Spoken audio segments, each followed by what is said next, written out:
I'm doing it right now. Okay, thank you. Shall we start, Jerry? Yeah. Okay. Welcome to the Global Ministries University Gala event. And thank you for joining us this afternoon, this evening, and later on we'll even have a guest who will be joining us during his early morning from Cochin, India. So this is truly a global event. Before we begin our celebration of GMU's work, we want to be present in this moment when so many of our sisters and brothers are suffering from what has happened to their families, their homes, their city, their country, and what is happening to their families, their homes, their city, and their country in war zones, even as we speak. Mary Atke has written a prayer for us to read at this time to bring us into the divine presence Esther? of this great mystery of suffering. Okay. Can you send it to Esther, Mary? I'm sorry to stop you before. She doesn't have the Zoom link, so. And she's one of our speakers. Sorry, Marita. This is the part of the trials of Zoom, trying to. Well, we're waiting. I'll also say hi to Don Scully. He's a member of my house church. Donald lives in Staten Island. Wonderful. Welcome. So Mary is busy at the moment responding to people who want to come in and can't find their Zoom link. So I will read the prayer that she wrote for us at this time. Divine presence, who is enshrined in every beating heart and reflected in every face on this beleaguered and bereaved planet. Help us to realize that you are not out there, up there, or in any place apart from us. You are within us, all of us, with no exception or exclusions. Religions and nationalities are distinctions and divisions we impose upon ourselves. You are wholeness, abiding in all-inclusive love. Help us to see your reflection in each other and listen to our hearts. Show us the path to peace lies not in military conquest or dominance, nor political expediency, but in the recognition that we are one in you.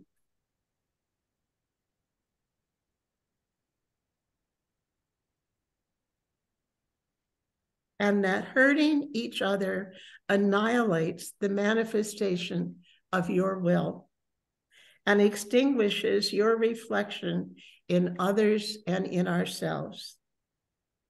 May we come to this realization and commit ourselves to compassion. May we resolve to live our lives in you and in the light of your abiding love. Only then will we know shalom, shalom, mir, peace. Amen. Amen. Thank you very much, Rita. Thank you, Mary. You read it beautifully, Marita. Thank you. Mary, I don't see. I sent it to everybody. Okay, I don't see Esther yet, but anyway, she'll come in. Hopefully, you sent it to Esther, correct? Yes. Okay. Well, Marita, do you want to go on to acknowledge our founders? Jerry, I have an announcement to make first, if I may. Sure. Before we begin our celebration of GMU's work, we we want to acknowledge the shoulders on whom we stand. First, our three founders in 2001, Dr. William Manso, Dr. Bridget Mary Meehan, and Dr. Gerald Grudzen. Also, we honor Reverend Honorable Lance Beiser, who was instrumental in the incorporation of Global Ministries University, and also was the first and longest serving chair of the GMU board. Next, we remember Dr. John Raymaker, founding member of the GMU board, frequent and generous supporter of GMU, and current faculty member. Last but not least are Mike and Jean Connolly, who served as key administrative staff with President Gerald Grudzen for over a decade. Mike Connolly continues to teach the Hebrew Bible, and Jean Connolly serves as the director of the Celebrant Training Program.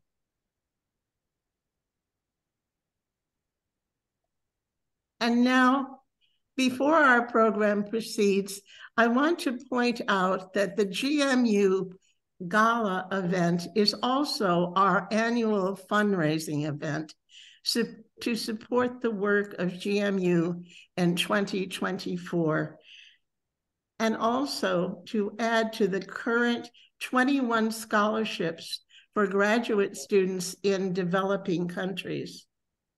So many of us have benefited from GMU's leadership in co-hosting 2 global interfaith 3-day conferences, the first in August 2021, and more recently, this past February 2023. Each conference had 2 or 3 international hubs, bringing us international perspectives on current issues and some of the grassroots solutions to poverty and perspectives to poverty and climate change. This was at no cost to any of the 3,000 participants in 19 countries. And these programs are still available on our Global Ministries University YouTube channel. In addition, there have been innumerable theological, pastoral, climate, peace, and justice courses and degrees offered, including a course on nonviolence currently offered on Monday nights by the renowned Dr. Sudarshan Kapoor from Fresno, California. If you want to contribute, and we hope you do, there is a button right on the front page of the GMU website. And now I will ask Dr. Gerald Grudzen to introduce our first speaker.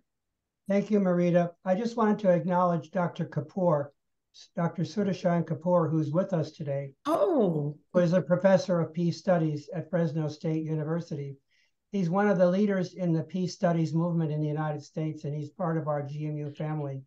And he's been honored to have him do a series of talks on the Gandhian legacy of nonviolence. Dr. Kapoor, thank you for joining us. It's my honor and pleasure, sir. Thank you.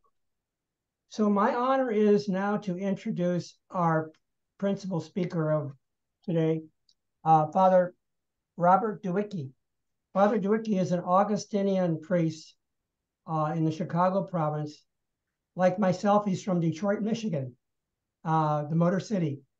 Both of us grew up in that city, and I've come to know Father Dueweke through his work with GMU as our consultant on international issues. Part of his career has been as a missionary in Peru. He's also worked on the border with immigrants. Now he's serving with with the Diocese of Louisville, Kentucky. Excuse me, what is the diocese you Lexington. Lexington with Bishop Stowe. Okay. And he's also been a representative of the Augustinian order at the United Nations for a number of years. And so we've asked him to reflect with us on the role of GMU and its international global mission and its relationship with the UN development goals. And he's doing this also in collaboration with Reginald Nalugala. Professor Nalugala is one of our faculty in Africa, in Kenya, who is a mentor for many of our African students. Because of the late night time in Africa, Dr. Nalugala has contributed some of the slides for the presentation tonight. So with that, I'll turn it over to Father Dueweke, who will, I'm going to make you co-host, Father Dueweke, so that you can share your slides. Just a second.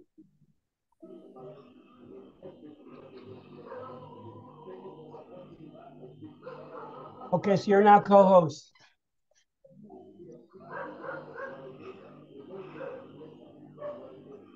Can you hear me okay? You have to unmute yourself, Bob. You're muted. Okay. Now you're going. I thought I did that. All right, can you hear me now? I can hear you now. Okay, all right. Isn't technology wonderful? Where would we be without Zoom? I just want to say thank you very much, Dr. Jerry and Marita for the introduction. It's an honor to be here as the first speaker of this gala event, fundraiser for GMU. And I say it's an honor because I think I'm the young guy on the block. I'm recently been collaborating with GMU. How long has it been? A year and a half, perhaps? Yeah, about a year and a half, yeah. About a year and a half. And I feel honored to spend a few moments, offer my reflections from what I know of GMU and the great work that the institution is doing.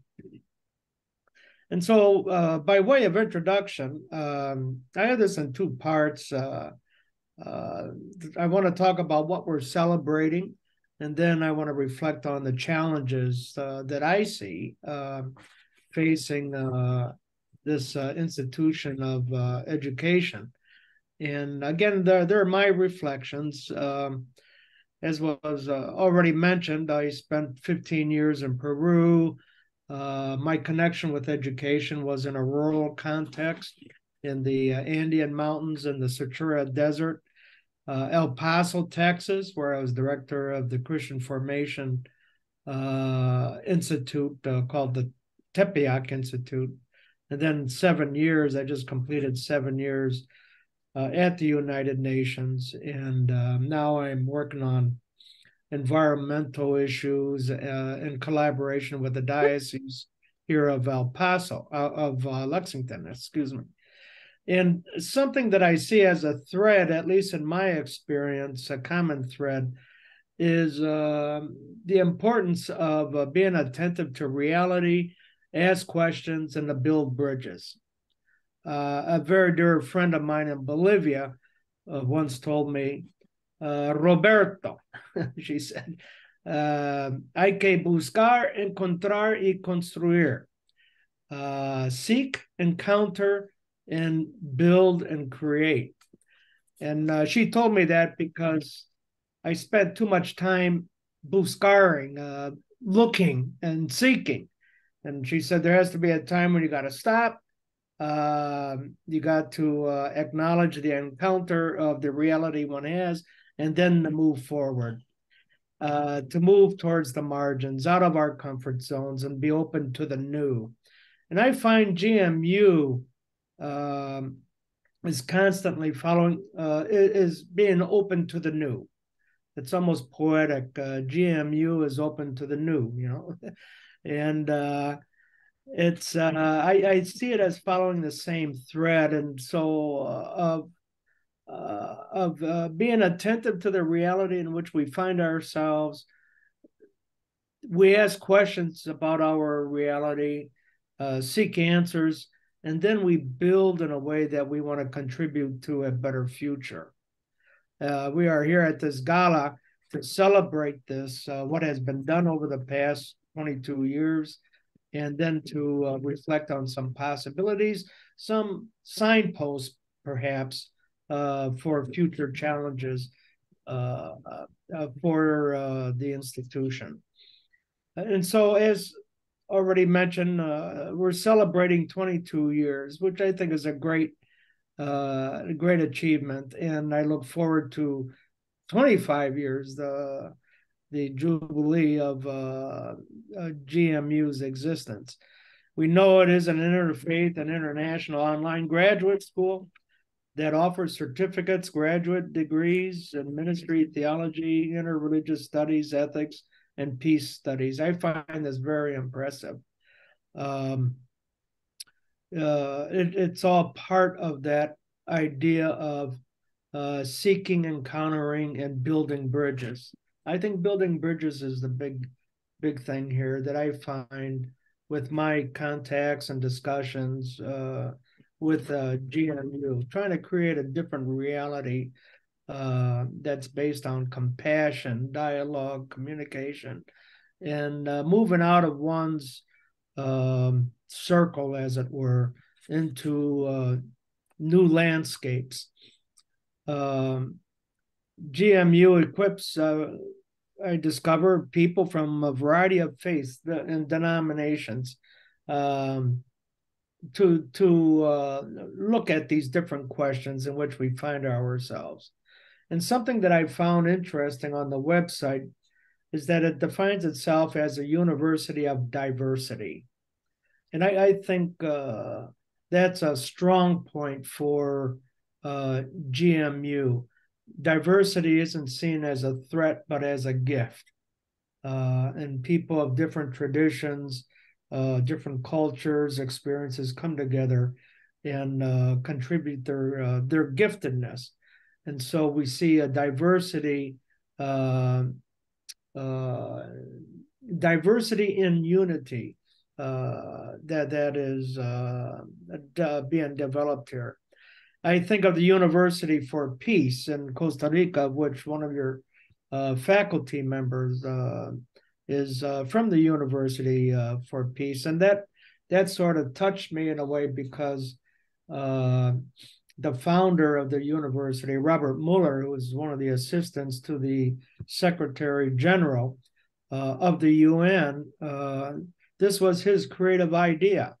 And he believed that the world can only be a better world if there's education, and education for peace, and not always education for war. And Robert Mueller was known for his slogan, the bench of dreams, that we need to dream of a better world. And I think GMU does that. And it offers opportunities to dream and to see a different kind of world than the narratives that we hear constantly. In one of those narratives that the University for Peace, the Bench of Dreams contribute to, is the notion of friendship. And I think that was what's behind the idea of the Interfaith Conference. We can only become friends when we know each other. And here's the opportunity, again, to break down walls of the unknown, to come to experience one another as friends. And that was the title inherent in the Interfaith Conference, the last one this past year, Walking in the Light of Fratelli Tutti and Laudato Si. And Fratelli Tutti is certainly about friendship, the friendship we call building human solidarity. Two programs that strike me as very significant is the program on religion and science and the peace study program. The religion and science program is what Dr. Reginald Nalugala of Tangaza University is connected with, and of which I have his slides. let's see, that I would like to show some of those slides right now, and then to make some comments. You know how to share your screen? Yeah, let's see. Good.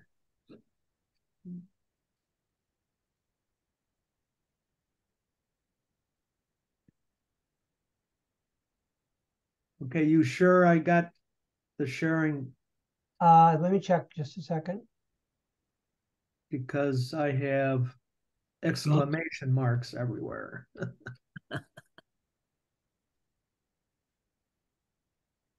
Zoom. You should be able to now.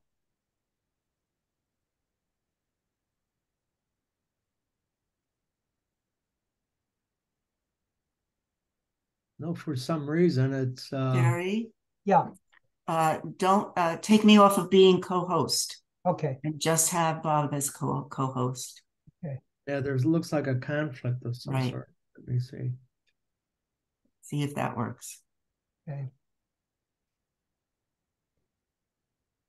It's not letting me into his screen. Let me take you off. Remove co-host. Okay.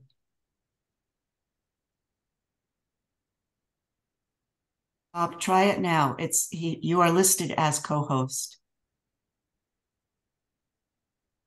You should be able to do it now. No, it's oh, for that. Oh, Not letting you do it. Let me try again here. no, Jerry. I'm making you. You got it now? I think it's on my end. Oh, rats. Let me try it again.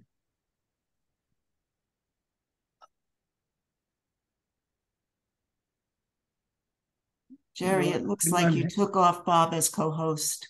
Let me try it again. It doesn't say host next to his name.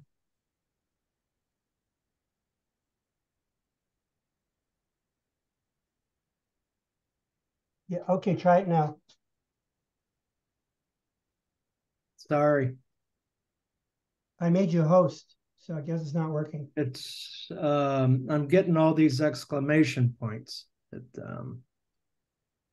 on all my windows. Well, what you can do, just put them up on your screen and talk around them. We don't have to see them.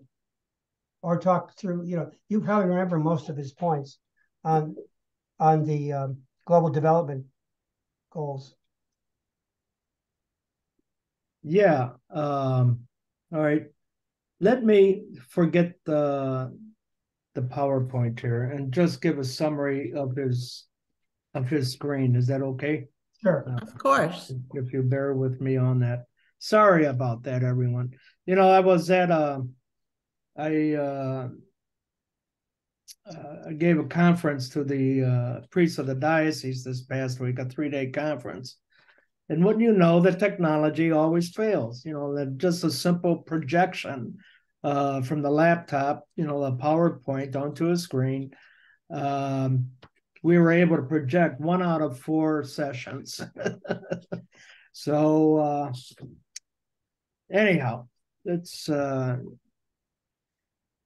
let me go through this in a summarized way. The title of the class is Religion and Science and Dialogue, an Approach to Sustainable Development Goals, that we call the SDGs out from the UN. The SDGs were confirmed and approved in 2015. There are 17 goals with over 190 different targets for each goal. Well, there are different targets for each goal. And this is an agreement. This is a major step forward that the UN established. And all the countries, with the exception of 2, affirmed these 17 goals as areas of concern if we want to prevent from ourselves blowing up the world, basically. In order to enhance a better quality of life for people, for human flourishing, these 17 areas must be addressed in one way or another. Basically, the goals are eradicate poverty, eradicate hunger, promote well-being and health, quality education, gender equality, water and sanitation, clean water and sanitation. Then it goes on with sustainable life, cities, life above water, life underwater, the forests, the quality of life in the forest, climate action, and then institutions of peace and justice, and then a collaboration of global entities in order to bring this about. The 2015 UN goals is something not just for governments and nations, but they are goals for every single person to become involved. This is what's so different from the 2000 Millennium Goals, which were directed to governments. The Sustainable Development Goals are for everyone, civil society, governments, NGOs, and that sort of, those different entities. Pope Francis's encyclical on the environment, Laudato Si, was published a few months before the agreement of the UN SDGs, and it was published to give a boost to the SDGs as well as to the Paris Climate Agreement in December of that same year. And so this was a major step forward. It was called the Agenda 2030, and this was something that the whole world had to get on board with. And like I said, the entire, all the countries, 196 countries approved this. And so Dr. Reginald is going to spend time talking about these goals and which science and religion can work together through an integral ecology to make a difference in all of this. He quotes Einstein here: "Religion without science is blind, and science without religion is lame." And so he's calling, Einstein saw a direct communication and an enhancement for both science and religion when they are in dialogue with each other.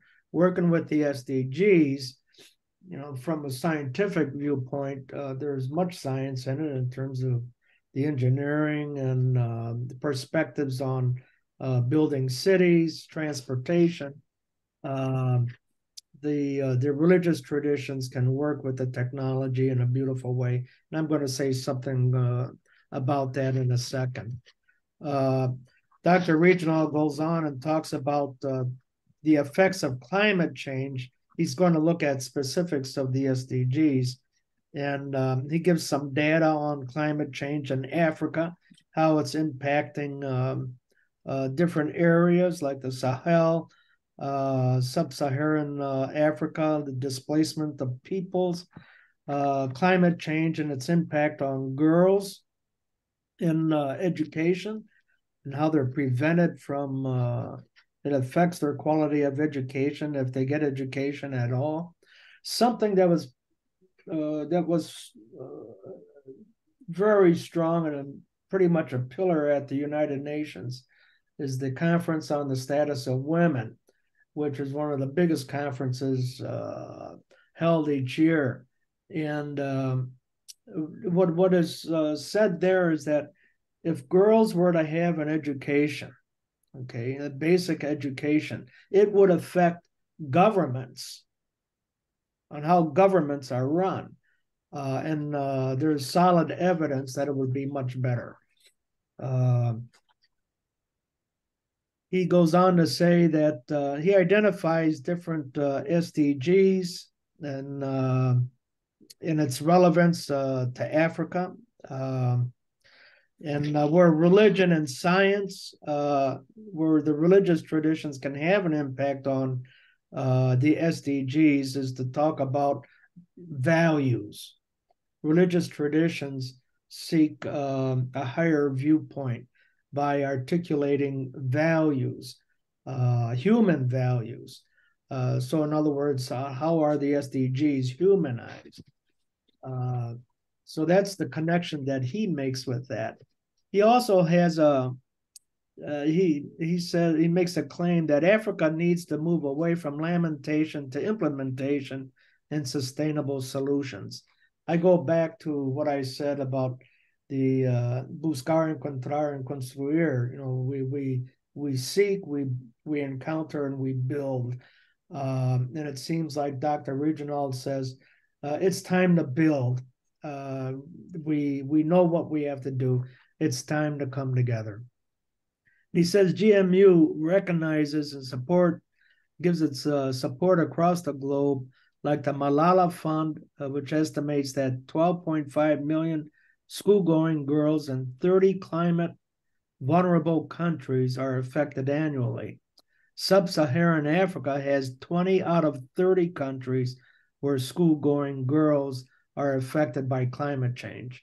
And the Malala Fund helps with this in connection with GMU's mission. And then he concludes by talking about the Interfaith Climate Change Partnership, which is made up of a variety of major of leaders from major religious traditions.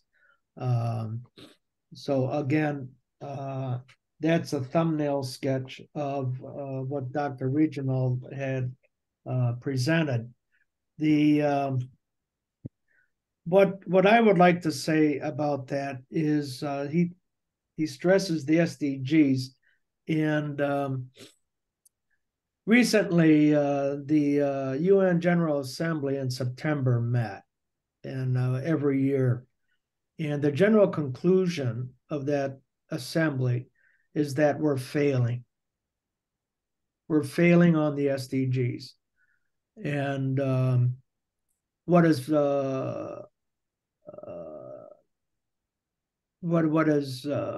promoted is now what's called the new agenda for peace. And I think it's an area and a challenge for GMU to take a look at that. What are the contents, the goals of the new agenda for peace, and see how it can collaborate or raise awareness on it. Basically, what it's saying is it doesn't look like we're going to cut back the temperature targets that have been agreed to at the Paris Climate Agreement. And so there's talk now about mitigation and adaptation. What are we going to do about cities that are going to go underwater, for instance, due to sea level rise? In the newspaper today, there's an article about a major glacial shelf that's going to break apart on Western Antarctica. And if that were to happen, it could cause sea level rise up to 3 meters, which means it'll obliterate Baton Rouge, Louisiana, and Miami, and certainly low coastal areas like Bangladesh would be affected. So there's a transition here with religion and science. And the thing that I would also contribute where religion and science can make a difference is where science talks about data. Religion has a tradition of signs and symbols and sacramental images. Couple years ago, I visited some scientists and had meetings with some scientists at NCAR in Boulder, Colorado, the National Center for Atmospheric Research. And in the discussion there, I had sort of a hypothesis that I was putting out there that data, scientific data, can only take us so far. What can take us beyond the data is symbolic language. And I ran that by it was a meeting of about 15 scientists, and they agreed with me. And because data is not convincing anybody or many people about climate change, especially climate deniers.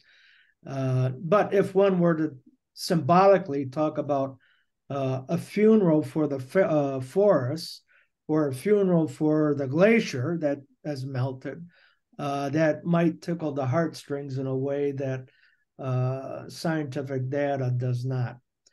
So that was something that we talked about, and they saw validity in that. They affirmed that approach. So symbolic language could make a contribution to ecological language, especially in our liturgies and rituals. So there's much to be explored there in terms of the connection between religion and science. And I think we celebrate what has been done so far, and there is much to explore at the moment. The next area is peace studies, and the dedication to the study of peace is so important. And as we see the wars around the world right now, that it's bringing up some common concerns that I think we need to take a look at in terms of challenges.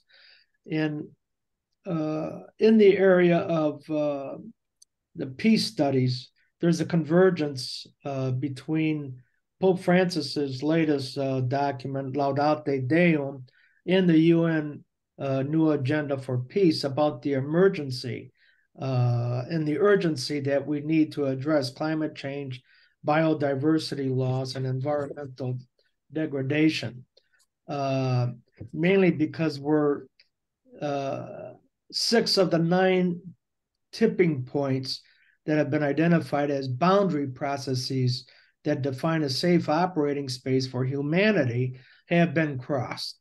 6 out of 9. And, like the acidification of the oceans and what's happening to the atmosphere, our boundaries that have been broken. So we find ourselves at a critical time. And what we're moving into is a realization, if Pope Francis is right, and the UN Secretary General Antonio Guterres says the same thing, it's what's underlying much of the degradation of the processes is what's called the technological paradigm. The US alone has given humanity 2 very important, not episodes, but events that have had profound changes on the world. The first was the atomic bomb. The second is artificial intelligence. I see many people going gaga over artificial intelligence as an example. And I think if the technological paradigm is that which underlies the environmental problems that we have today, then we need to begin to ask some questions. And what are those questions that we need to ask about artificial intelligence? This is going to be a major challenge, I think, as we move into the digital age. The questions that GMU, I think, can pose is the question about what does it mean to be a human being? In other words, human values.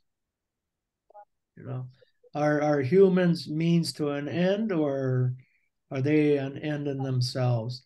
The technological paradigm stresses efficiency. Is a person's worth only in whether he or she is efficient? how does that affect our work and our understanding of reality? These are different questions, very, very important questions that we need to ask ourselves. I'm reminded of E.O. Wilson, the evolutionary biologist and historian. He said, he made a comment that I find haunting. Someone asked him, what is the modern human today? And he defines the modern human as one who has Stone Age emotions, medieval and outdated institutions, and godlike technology. That means we better be very, very careful of how we make decisions. The quality of decision-making, I think, is front and center for GMU as it struggles and works with, how do we bring religions together in dialogue with science, the different faith traditions, the wisdom of the faith and indigenous traditions. The peace studies program is a focus. How do we bring about peace? How does that converge in the different courses that are offered? These are all major questions and perspectives that I think are very, very current and relevant for today. And GMU can use the help. It has, with its scholarship programs, for instance, it offers programs, for $500 so that people can have access to these important courses. This is very, very important and it's worthwhile. And so I do hope that people contribute to this worthwhile endeavor in education, as a means of promoting and raising awareness about peace in the world. And so I'd like to conclude with, I'm an Augustinian, and I always like to quote St. Augustine of North Africa, who was a philosopher, theologian, and bishop. And Augustine said once that God made the world as a sphere. Okay, it's a globe, it's a global, it has a sphere. For one reason, so that we become friends. People can be on different parts of the sphere and run away from each other, but eventually they're going to collide again. That's the purpose of the sphere. We can escape, but eventually we're going to encounter. Yeah. Buscar, encontrar, construir. We seek, we encounter, and we build. And I think that's a powerful theme as a university of diversity that's working very hard to meet the current challenges of today. And I applaud all those members of GMU, the faculty, the students, the contributors to this online university, which itself is breaking new ground. So thank you for this time for me to offer my reflections on the current status. Thank you. Thank you. Thank you very much, Father Bob. Thank you. Marita, do you want to introduce our next speaker? Yes. We're very grateful, Bob, for your heartfelt insights and your wisdom. And now we have the pleasure of hearing from a couple of our students. The first of which is Esther Nditi. Esther, welcome. Thank you very much, Marita. And I would want to start by saying GMU is surely global. I know my English is a little bit British. You may have some difficulties in getting what I'm saying, but I'll just do word by word. But much of it is written so that you can read for yourself. Okay. I'm one very proud person who is a beneficiary to those that have really put their money that at least they can support those that can be able to do something, that they are not limited just because they cannot manage financially. And therefore, I would wish to introduce myself by presenting my PowerPoint that is going to give you more details of probably where I come from so that you read it yourself, and then I will conclude. So I don't know whether I'm able to share my PowerPoint. I'm having problems. How do I go out of the, it's not letting me make Esther the... Jerry, everybody has the power. I have the power to share, so everybody has the power to share. Just kind of go down at the bottom of your screen. If you have that green button says share, can you go there?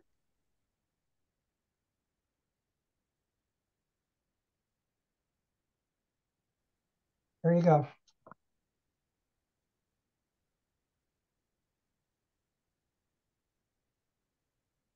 Okay, my presentation is my journey with the Global Ministries University.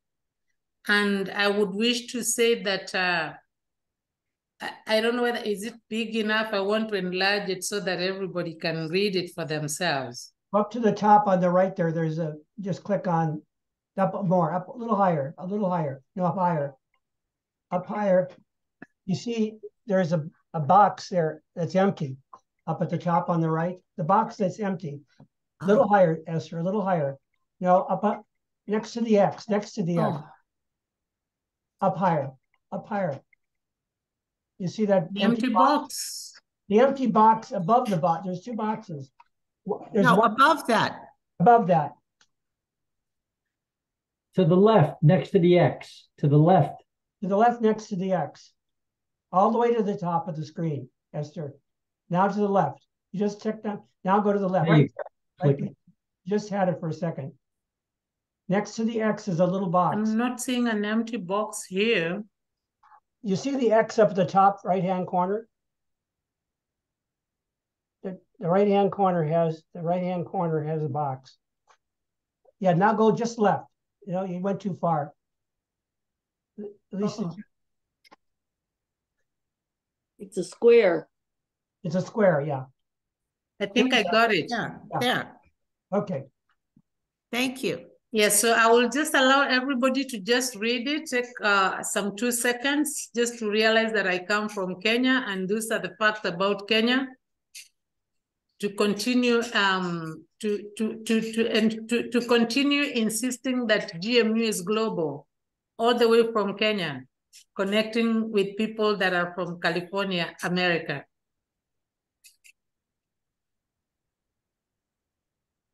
And these are just some of the facts about Kenya. You can see there's a, you know, the GDP and the currency and everything and our official language.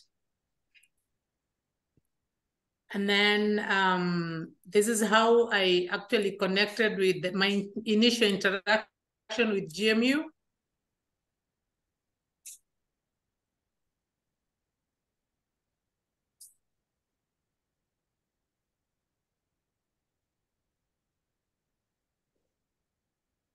There's a continuation of the same.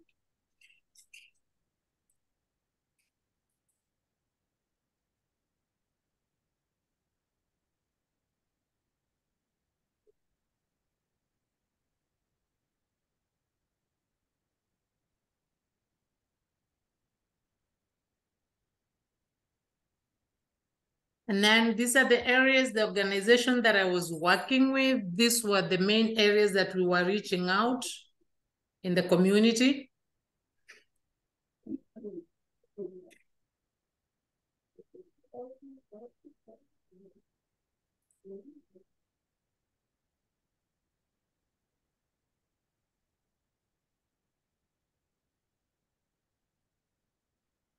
And then now, from the whatever was initiated in Kenya, I relocated to the US, and again I was still able to connect with GMU, and that was back in the year 2018.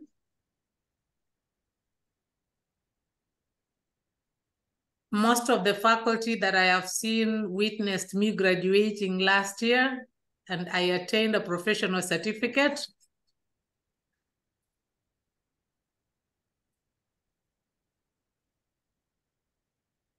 And this is what really makes me very proud. The rest, I'm also happy about it and very excited because, again, it called, people that were willing to go serve others to ensure that people can celebrate diversity of religions and culture. And when I did the professional certificate, I also learned that there were other courses that were in line with my calling, which is a prison ministry. And I managed to get a kind of a partial scholarship, which I am really enjoying very much.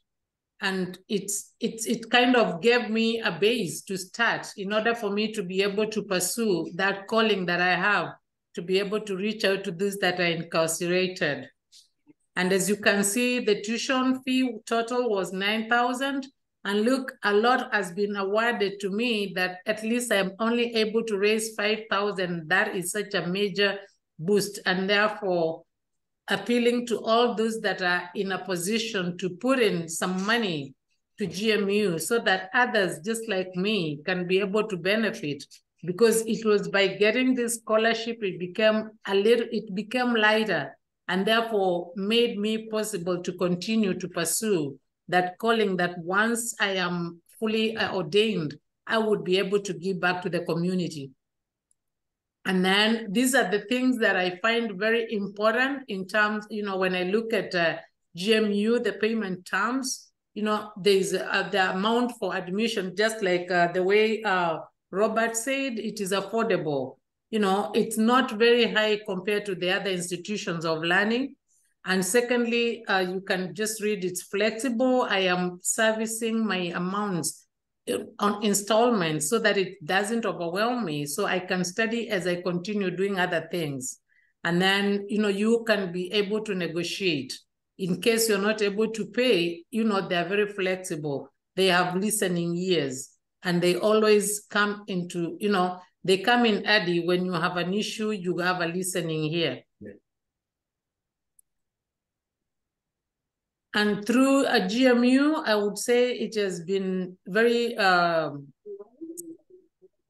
detrimental to me because I have gotten connections that probably if it wasn't through GMU, it wouldn't have been possible by being connected to the Merino affiliate, where I am a member of the Kenyan chapter, which is a very unique one. It is an interfaith one. And of course, we've been deliberating on several things towards being able to have integration and compatibility that people can get some hope in the community as an affiliate. And then we have the Federation of Christian Ministries that at least meets every week for prayers. And that again has also continued nourishing my spiritual being, of which I also got the connection through GMU, especially through the wife to the president. And also this year, there was a conference for international Parliament of World Religions, which brought so many other people that were talking about how religion can be a means to an end. Instead of people fighting each other, that we can form synergies and be able to resolve some of the problems that we encounter as human beings here on earth. And again, I'm very excited to talk about even the course books and reference materials. We have one librarian who is very ready. She just comes in and gives you all the details and connections. Even when you cannot get a book from a particular library, she has a way of connecting to ensure that you get the reference materials at ease. And to me, I really applaud GMU for that. And then in conclusion, my gratitude really goes to Professor Gerard and the wife. They've really been an anchor.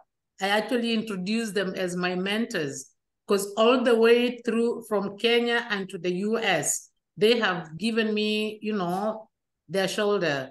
that I am able to really depend on them when I want some information or there's something that I'm not able to figure out. Whenever I reach out to them, they either connect me to the person who can be able to give me that information, or they also give it to me. So I am very grateful. And again, through GMU, I undertook a course in Laudato Si, which has really improved my way of connecting with nature.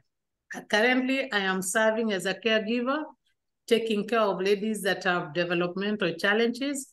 And we have come up with a small farm using the guidelines that are provided by Laudato Si. We are able to kind of produce some organic food that we can consume, and in as such reduces, it kind of controls the lifestyle diseases that all of you know the world is suffering. So basically, that's just what I would wish to say, that me being a beneficiary, I would also encourage that we get more funds for GMU so that other students that are willing to study can be supported and be of use back to the community. Thank you. Thank you so much, Esther.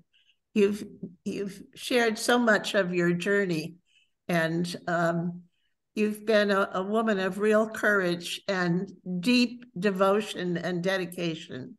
And we thank you for that. And we thank you for being with us today. And now we have one more student coming to us from Toronto, Canada, Tanmay Davy. Tanmay, are you there? Oh, there you are, of course. You just unmute, that would be great. Good evening, everybody. Thank you so much, Marita. I would just like to say it is an honor. Thank you so much amongst so many distinguished faculty members here and all the guests. And it is quite nice. So good evening, GMU guests and faculty. I would like to begin by acknowledging the creator, number one, who has brought us together, and also that all of us from wherever we may be attending are on the lands of the Indigenous and First Nations people who welcomed the colonizers, the settlers, our ancestors and forefathers, and showed them wisdom and hospitality for hundreds of years. Too often we take for granted the land, the resources, and the opportunities that we have in this part of the world that have been given to us, whether it is through what we call settlement, privilege, birth, even karma, or any other term. But in the aftermath of the tragic events that have taken place a few weeks back, it is important to recognize how blessed we are. And equally important, it is our duty and responsibility to work for the empowering of those who have faced struggles and continue to face challenges for a better life. Let us please take a moment to reflect on this in our minds and offer gratitude to God and the people whose lands we are on.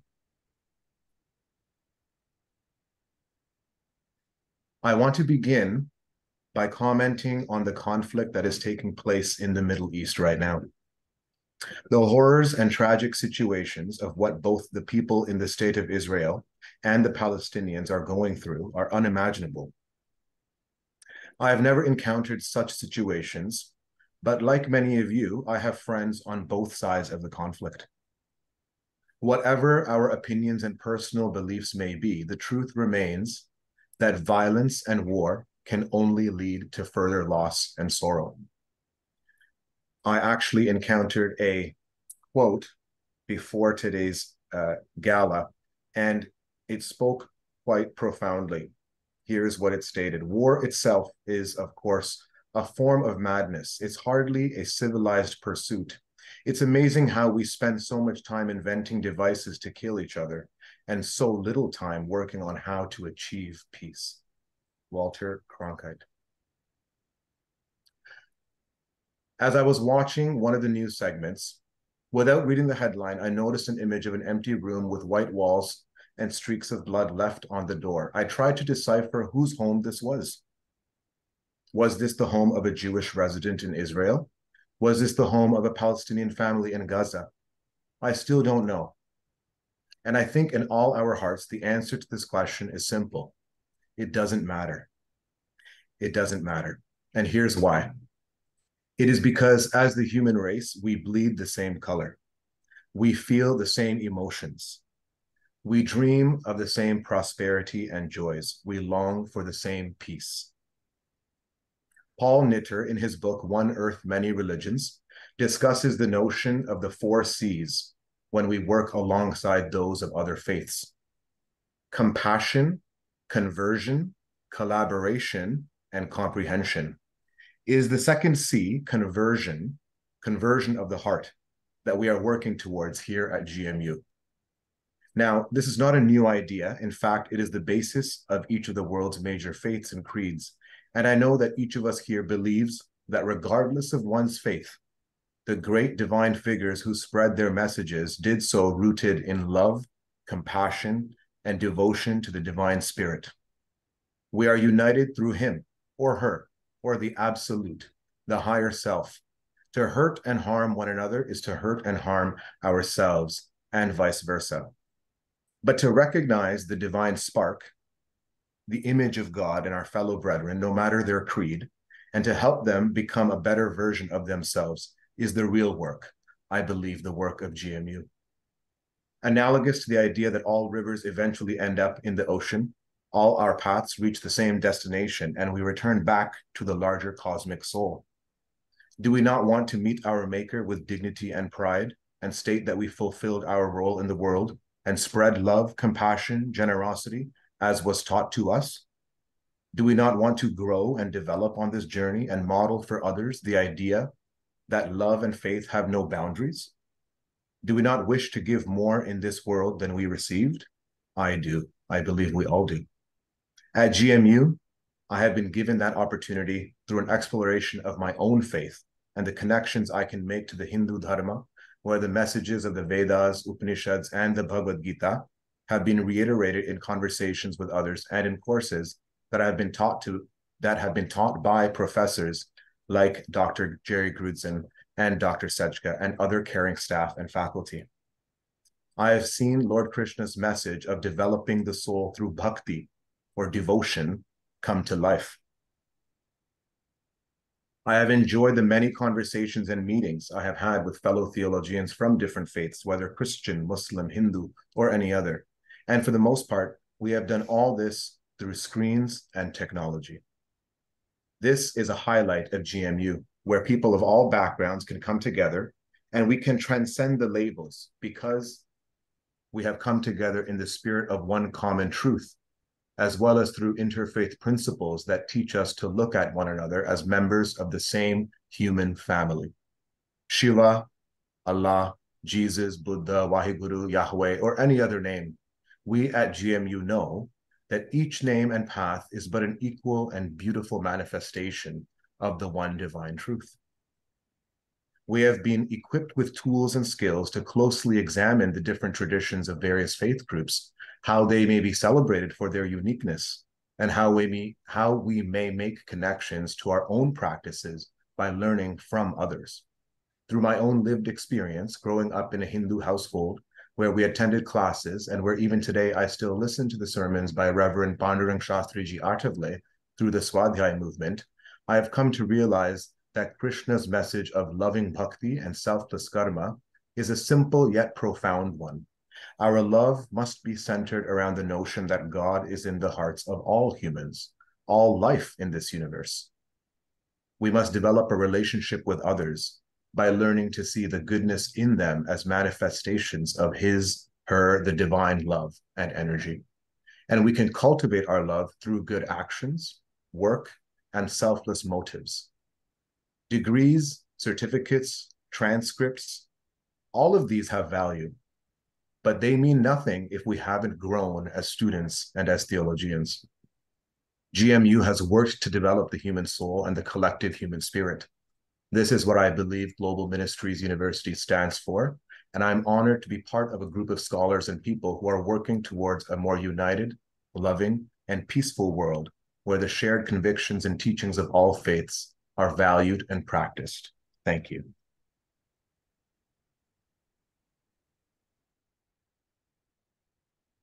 Thank you, Tanmay.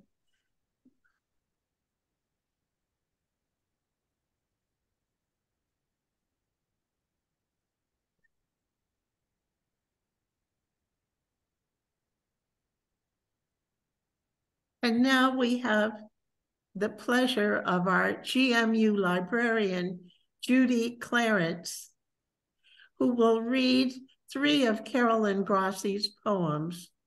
Carolyn is a renowned poet of the Bay Area here in California. Welcome, Judy.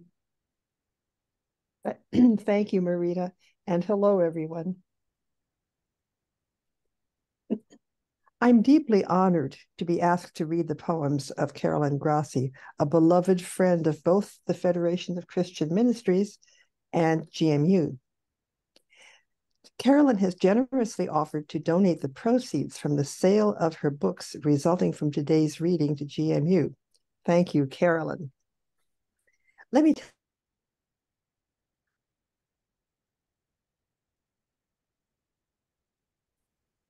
You went silent, Judy. Judy, you're. Oh, I was muted. Oh, I'm so sorry.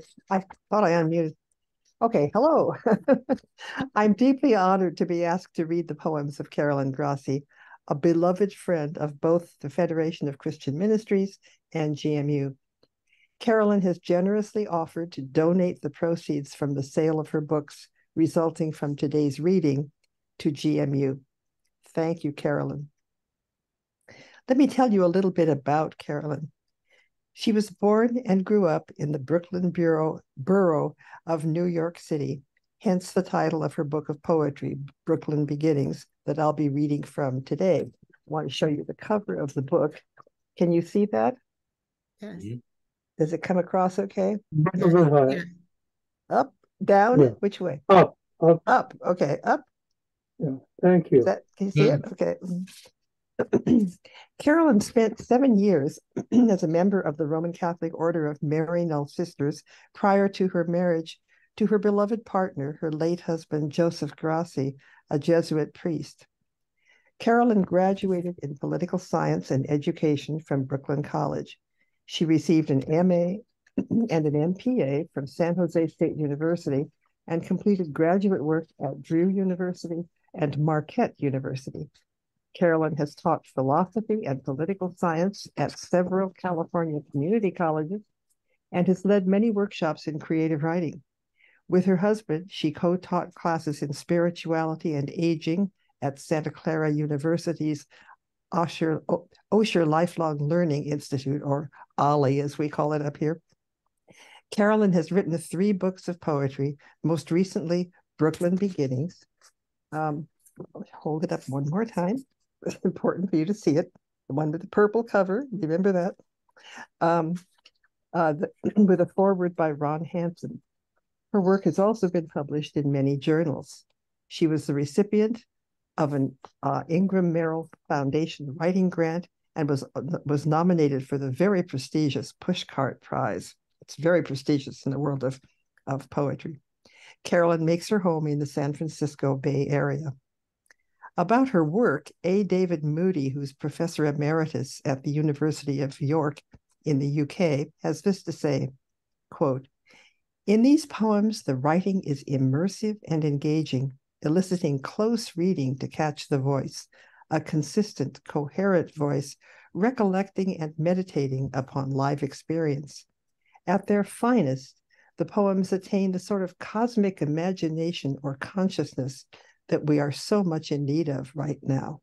End of the quote. So I'm going to read the poems that I'm actually going to try to read 4 poems if there's time. So the first one, the book is full of wonderful poems, and I sort of picked the ones that resonated the most with me. The first one resonates with me because the title is A Memory of Houston Smith. As some of you may know, Houston Smith was a theologian and a wonderful man, and he lived in Berkeley. And I was a librarian at the Graduate Theological Union.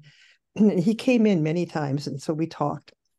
And I remember him so well. And I remember the location of this poem that Carolyn has written. Carolyn was also a good friend of his. So here's a memory of Houston Smith. Unforgettable joy driving you to a favorite Berkeley Chinese restaurant for lunch.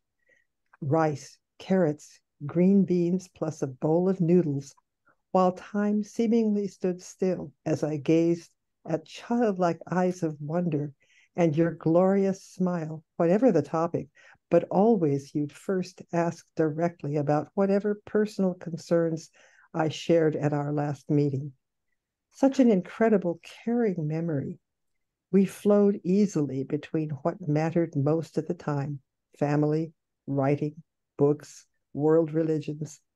Soon the hour and a half flew by, so you'd say, let's see who picks up the phone first for our next time. Then, unexpectedly, in 2007, we faced different yet similar difficult challenges, yet managed to meet not at your home. This time I came to your assisted living residence room, opening the door, such a radiant welcome with wide open arms.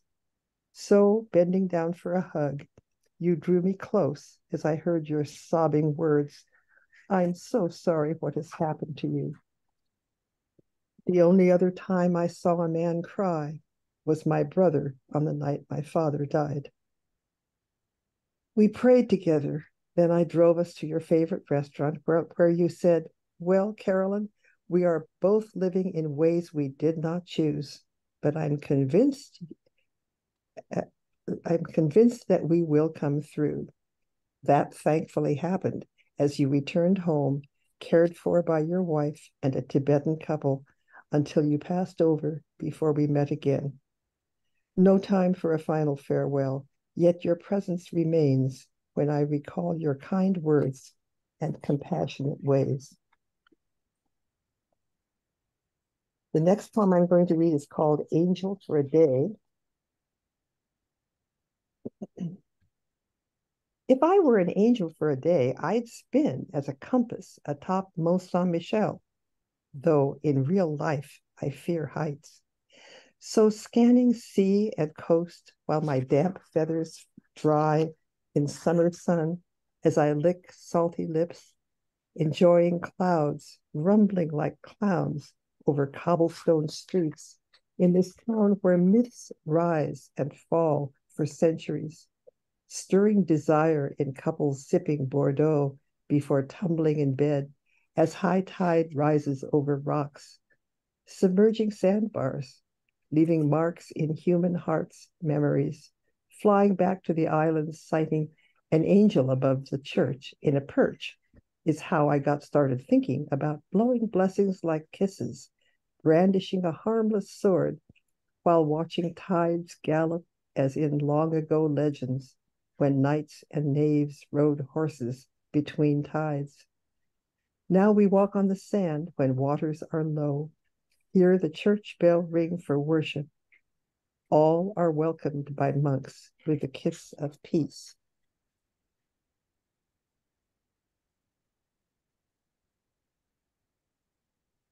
The next one is called Veni Creator Spiritus.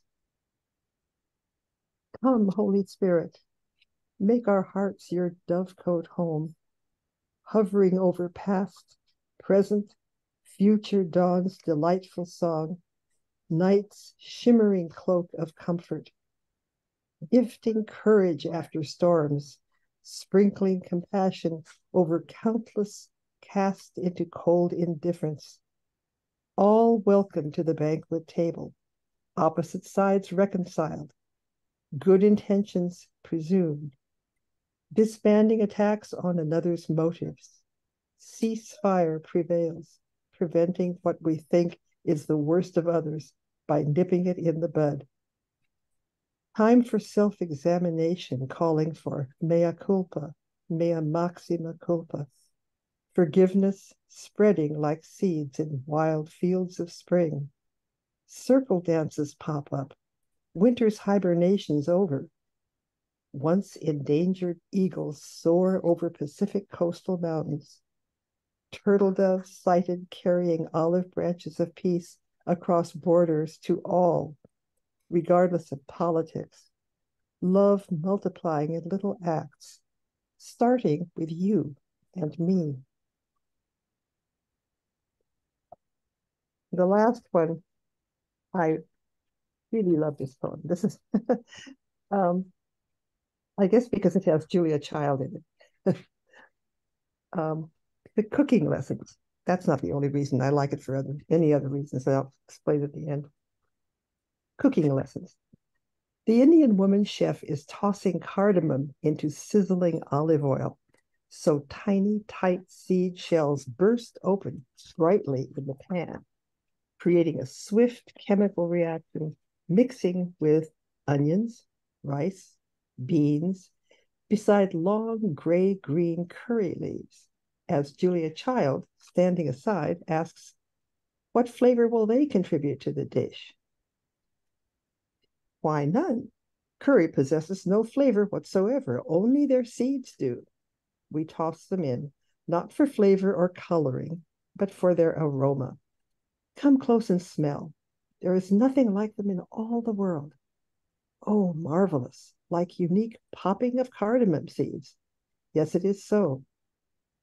Watching these two talented women working together, I wonder if mixing people's unique views, beliefs, traditions can create a political-like cuisine, combining unusual combinations across the spectrum, complementing opposites, overcoming prejudice, hatred, prompting fresh ways of thinking, acting, responding.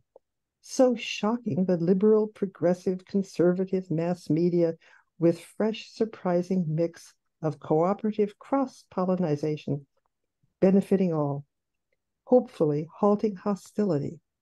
So East-West, like cooking, combines, like cooking combinations, creating fresh ways to mix opposites, benefiting both and all with tidbits, insights, healing, families, communities, countries across Mother Earth, watching in the wings, winking, praying we foolish folks will try new ways of relating.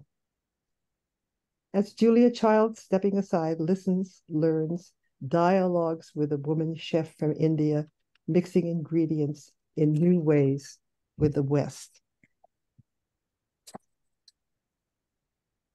If you enjoy these poems, you can find many, many more in her two recent volumes, Brooklyn Beginnings. That's the one I was just reading from. For anybody who joined late, that's Brooklyn Beginnings. And shuffling papers here. If you want to make sure you get the more recent edition, the one with the purple cover, if you get it on Amazon, don't get the one with the blue cover. It's the wrong edition. Both are available on Amazon. And remember, all proceeds will go to GMU. Thank you. And GMU thanks you. Bye-bye. Thank you, Judy. I'm sure Carolyn is pleased with your choice of poems and the way Thank you you. read them. Excuse me, Marita. It's Carolyn talking. Thank you. A bow of thanks to you, Marita, Jerry, and Judy. I'm so grateful for. I can't speak. I just thank you very much. Love to you all, and to the students and the fellow that spoke at the beginning. Pardon my not remembering your name. Okay, love to you all. Okay.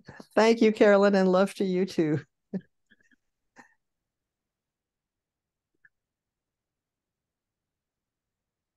And now, before our president introduces our last speaker, Jerry, is Father Pamplani, is he present?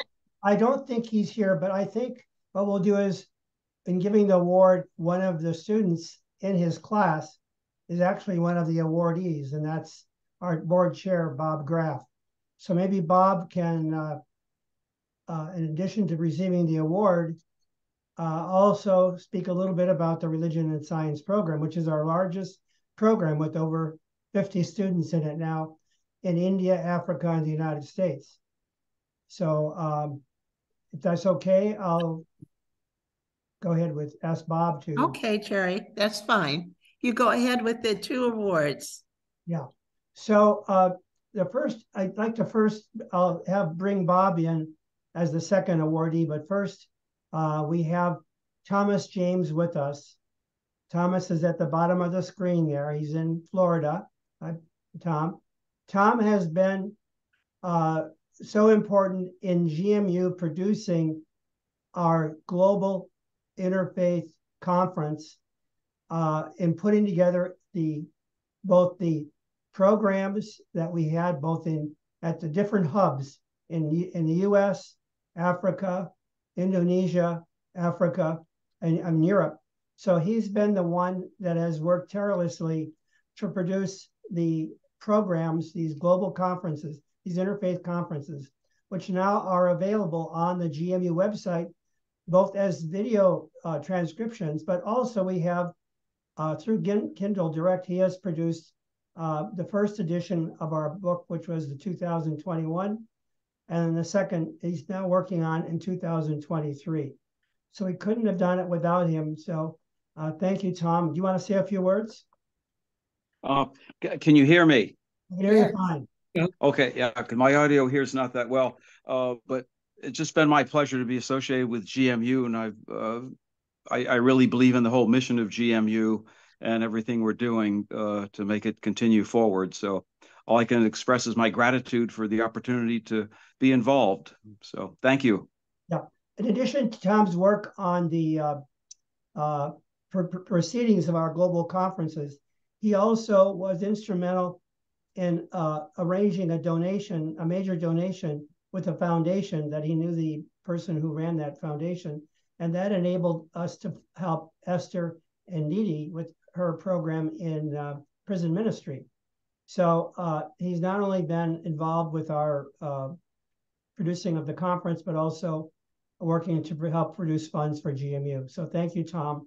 And I know that you're going to continue to be a great part of GMU. Thank you. I'm going to show you I have the, let me see if I can show you the award. Just a second. Oops. Share screen.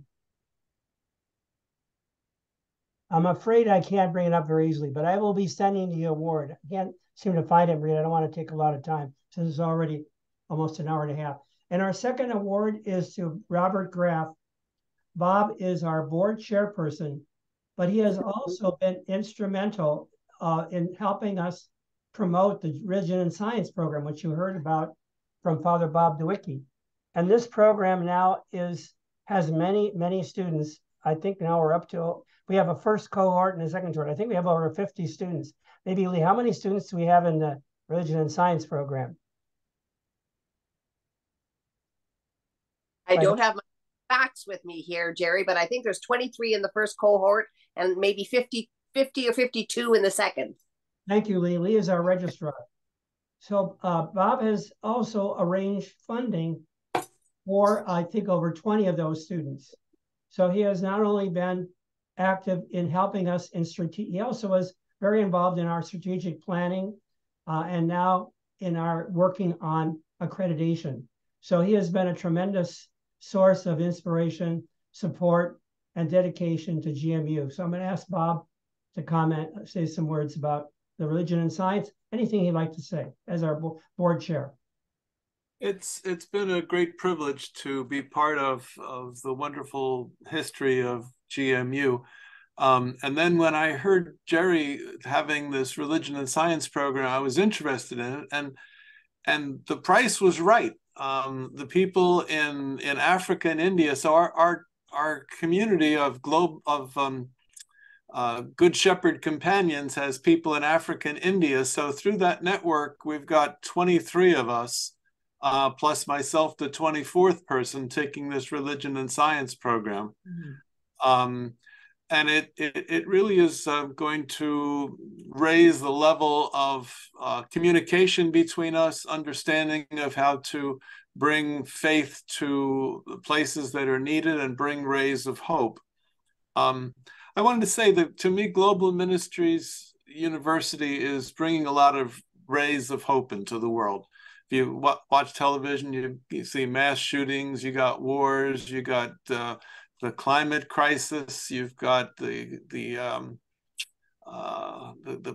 paralysis of government, you've got all those negative things, and to get through all that, we need some hope. And so GMU has got this religion and science program. They've really worked on women's spiritual leadership. A lot of women priests have gone through GMU and gotten their doctoral degrees. There's a lot of feminist courses. The prison ministry now, the interfaith dialogue, the peace classes. I've been very interested in both the Sustainable Development Goals and the peace program. I really believe that the way forward in the world is the Sustainable Development Goals. I'm hoping in the future that maybe GMU could coordinate a peace conference the way they've coordinated the Fratelli Tutti dialogue between Christianity and Islam. So I just want to end thanking the staff. Everybody, the staff are here, and they didn't get a whole lot of thanks. You've got Mary Acte, you've got Lee McCoy, you've got Linda, and Judy. And then Jerry and Marita have really been the pillars of this interfaith dialogue. Both are experts in that Christian Islam dialogue. And lastly, while we do need funds, not only funds, we need people. So if any of you know young people that are interested in any of these kinds of things, or even senior citizens, or especially senior citizens that are retired and are looking for additional learning and to bring some of these rays of hope in a practical way into the world, the courses of GMU are very affordable, and pretty much everything is negotiable. Whatever you can do, Jerry will find a way to make it work. Thank you very much. Thank you very much. Yeah, and Dr. Kapoor, I'd like to just honor Dr. Kapoor, who's with us, since we've been talking about peace studies, and he's one of the leaders in the peace studies movement in the United States. We're very grateful to have him as part of GMU. Would you like to say a few words, Dr. Kapoor? Well, I have really enjoyed all the presenters today. It was a great learning experience for me. The language that Robert Dueweke, if I pronounce the name correctly, he talked about the bridge building. And in our language, we call it peace building. So bridge building is really a peace building. So the terminology that we use, actually, we call it peace building. I teach a class in peace building, and we very heavily emphasize how to connect the two ends. And what is it that's going to bring from one end to the other? And that is actually cooperation, understanding, and respect for each other that really helps to build those bridges, actually. After we build the bridges, then the most important thing is how to walk on that bridge from one end to the other end. So we have to see that people walk on that bridge. Once we have built the bridge, the people walk from one end to the other end. What happens that we do build the bridges, but people don't walk on it, don't go from one to the other end. They still are stuck in their positions. And how to move them from those very rigid boxes that they are in, from one end to the other end. And that's what the main role of a peace builder is. So we all have to become peace builders. And I actually always end up saying, treat others as you wish to be treated by others. You have to respect others, and then you get respect also in response. Those are some of the things that we talk about in peace education. I always say peace education is the future that may help us to learn how to resolve our conflicts actually peacefully and non-violently, like that. Gandhi, Dr. King, Cesar Chavez, many other people have taught us actually about that. Maybe I will talk about some of the principles that I had developed based on their teaching, which helps us to resolve conflicts peacefully like that over there. Well, thank you very much, Jerry, for giving me this opportunity. I was actually here to learn, not to speak, to be very honest. Well, Thank you. If you're interested in peace studies, Dr. Kapoor will have 2 more lectures, 2 more sessions we're sponsoring, and it's on our website when those will occur. So he's a wonderful resource for GMU. I'd like to also ask Bill Manso, one of our founders, before we close, and other staff, recognizing the staff of GMU, particularly Linda Gonzalez, our treasurer, and Lee McCoy, our registrar, and Judy Clarence, our librarian. We couldn't do it with all of our staff who work so hard with so little funding, but they're very dedicated. So maybe one of our founders can have a few final words and a final prayer. Bill? Just being amazed at the power of seeds, tiny little seeds that can contain such explosive growth and life for many, many people. Thank you, Jerry, for your inherited wisdom, inherited through the Spirit. Thank you so much. Marita, do you want to offer the final prayer then? Well, Jerry, I think you had Bill, do you want to do the hymn that you were going to? Yeah, you had the hymn. I have the final prayer, which is, let there be peace. Let me see if I can pull it up here. And we'll all listen to it together. Okay. And maybe we could all go on silent and sing along with it, because I think many of us know this hymn. Let me bring it up so you can see it, and it has some beautiful graphics too. Just a second.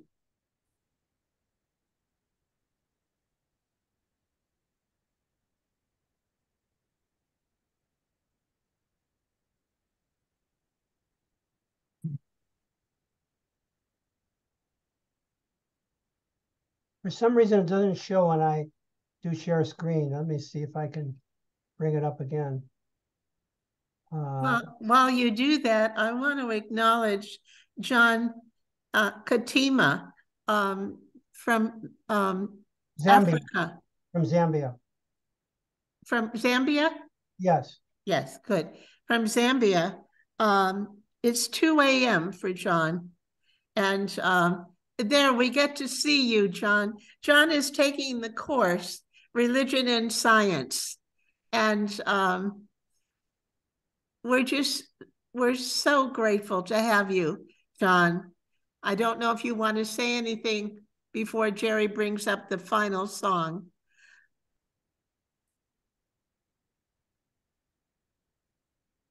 You want to unmute, John?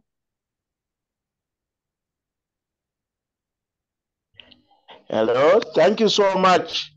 It's been a pleasure being part of this gala, and I've learned a lot, and there's been a lot that has been shared. Hoping that the rays of hope are going to be seen in the world through the work of GMU and through the programs that will be coming up from what we have already.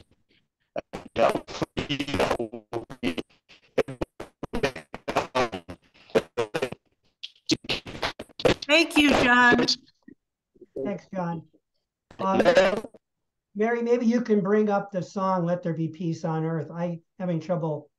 I had it, but I seem to have lost it. And Which version did you want? Did you want one on YouTube? Yeah, on YouTube. Okay, there's several. Let me see if I can find it. Hold on. It's got beautiful graphics too. Okay.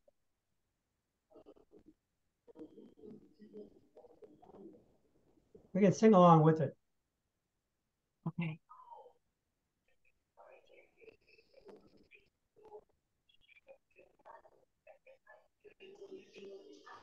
Anybody can share now, right?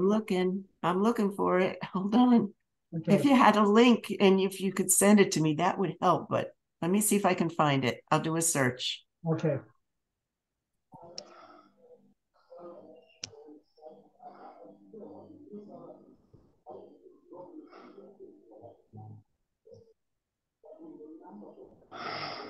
I can play it on.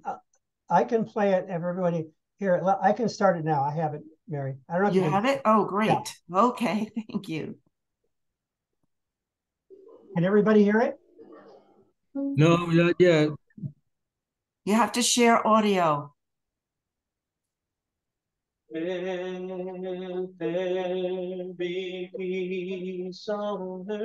you hear it, Mary? Yes.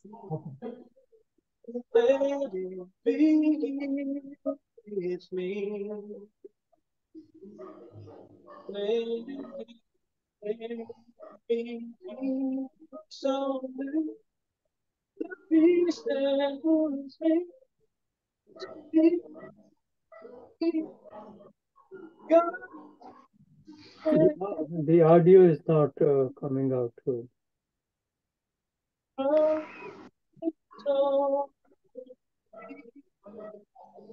Jerry, it's not coming through. Oh, okay. It's very choppy. So would you offer a closing prayer, Jerry? Okay. We want to thank everybody for your contribution by coming here tonight. We give thanks for all the speakers we've had. We ask God's blessing upon us, on GMU, that we may continue on this journey towards peace, understanding, and give thanks for all the blessings that we've received over these 22 years. And as we open to the Spirit, may the Spirit guide us and inspire us to be your instruments of peace on this world of understanding and global justice and peace. We ask this in the name of God and of all the world's religions to work together for peace and understanding.